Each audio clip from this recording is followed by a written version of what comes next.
Hello दोस्तों, स्वागत है आज की इस स्पेशल क्लास में। यह क्लास आप लोगों के लिए काफ़ी इम्पोर्टेंट होने वाली है, क्योंकि इस क्लास में हम हिंदी व्याकरण से संबंधित कुछ महत्वपूर्ण बीबीए ऑब्जेक्टिव क्वेश्चन लेकर आए हैं। तो चलिए बिना देर किए हुए वीडियो को शुरू करते हैं। देखिए, यहाँ पर पहला क्वेश्चन दिया हुआ है, परमेश्वर में कौन सा समास है। तो परमेश्वर में आपका कर्मधारय समास होता है, ऑप्शन ए सही जवाब होगा इसका। दूसरा नंबर क्वेश्चन दिया हुआ है, लंबोदर शब्द किस समास का उदाहरण है। तो लंबोदर शब्द आपका बहुब्रीहि समास का उदाहरण है, ऑप्शन सी इसका सही आंसर होगा। इसी तरह अगला क्वेश्चन देखते हैं। 3 नंबर क्वेश्चन है, संतोष शब्द का संधि विच्छेद क्या होगा। तो संतोष शब्द का संधि विच्छेद होता है सम मलंत जोड़ तोष होता है। तो देखिए इसमें ऑप्शन कहाँ दिया हुआ है, ऑप्शन डी दिया हुआ है, तो आपका ऑप्शन डी सही जवाब होगा। चौथा नंबर क्वेश्चन दिया हुआ है, देखिए यहाँ पर निम्न में कौन स्वर संधि का उदाहरण नहीं है, यानी स्वर संधि का उदाहरण नहीं है। तो ग्रीस भी आपका स्वर संधि का उदाहरण है, महेंद्र भी स्वर संधि का उदाहरण है, एकक भी स्वर संधि का उदाहरण है, लेकिन वहाँ वाक्पति स्वर संधि का उदाहरण नहीं है। ये है व्यंजन संधि का उदाहरण, यानी व्यंजन संधि है, क्योंकि इसका संधि विशेष होता है वाक वाक जोड़ पति होता है। तो यहाँ पर व्यंजन है, इसलिए ये स्वर संधि का उदाहरण नहीं होगा।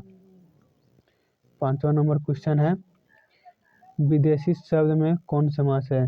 तो विदेशी शब्द में कौन उपसर्ग है। तो उपसर्ग पूछ रहा है, उपसर्ग किसी शब्द के पहले लगता है, यानी विदेशी शब्द के पहले क्या लगा हुआ है। तो यहाँ पर देशी अगर हटा दिया जाए तो वी लगा हुआ है, तो वी आपका ऑप्शन डी में है, इसलिए ऑप्शन डी इसका सही आंसर होगा।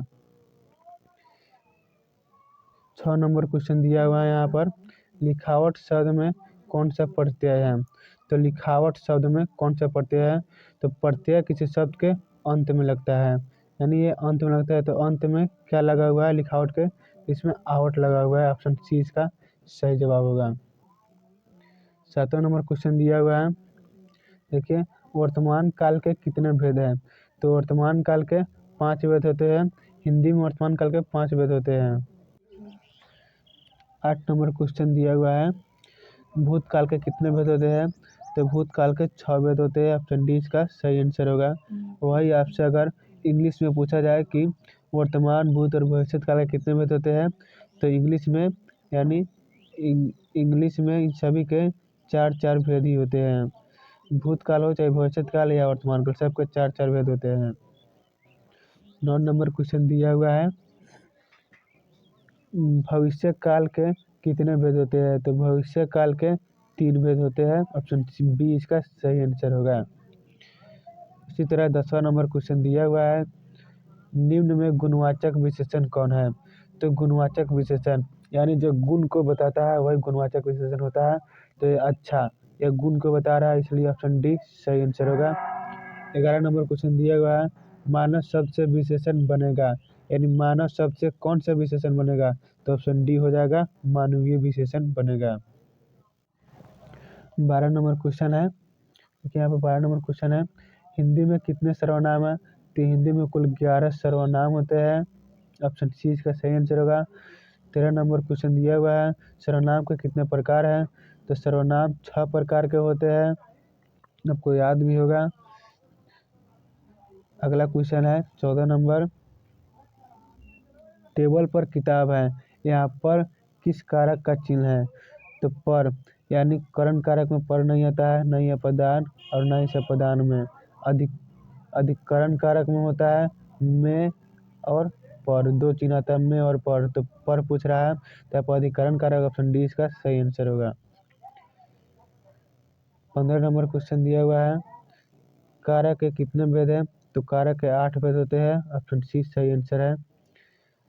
16 नंबर क्वेश्चन है, आटा शब्द है, तो आटा शब्द स्त्रीलिंग है या पुल्लिंग। तो आपका आटा शब्द पुल्लिंग हो जाएगा, ऑप्शन बी इसका सही आंसर है। अगला क्वेश्चन की ओर बढ़ते हैं। 17 नंबर क्वेश्चन दिया हुआ है यहाँ पर, सोन नदी क्या है। तो सोन नदी स्त्रीलिंग है या पुल्लिंग है या दोनों है या इनमें से कोई नहीं है। तो इसका ऑप्शन बी सही जवाब होगा, ऑप्शन बी, यानी सोन नदी पुल्लिंग शब्द है।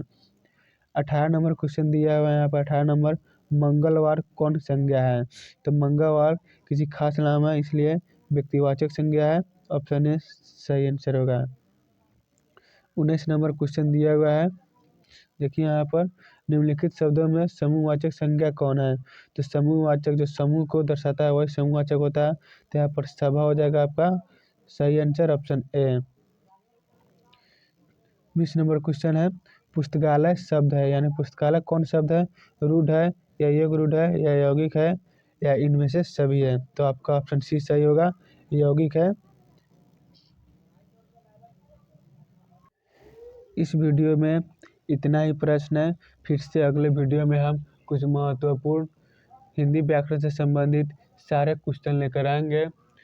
तब तक के लिए आप हमारे चैनल को सब्सक्राइब कर लीजिए कि जब भी मैं वीडियो डालूँ सबसे पहले आपके पास पहुँचे।